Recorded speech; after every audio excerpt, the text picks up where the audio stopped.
ভালোবাসা আসে, ভালোবাসা যায়। কাউকে পছন্দ হয়, কাউকে পছন্দ হয় না। কিন্তু একটা জিনিস সবাই মাথায় রেখেছো? যাকে এই প্রাণ হৃদয় দিয়ে ভালোবাসো, তাকে যদি না পাও, কেমন লাগে?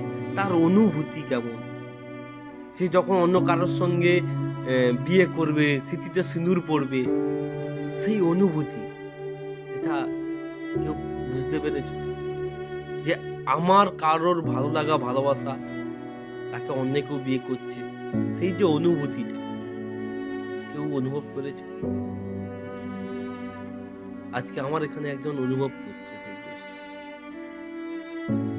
সত্যি ভালোবাসা কেন? শ্রীকৃষ্ণ কেন এরকম করে গেল? শ্রীকৃষ্ণর সঙ্গে রাধার নাম আছে কিন্তু রুক্মিণীর নাম নেই। কেন? কারণটা কি?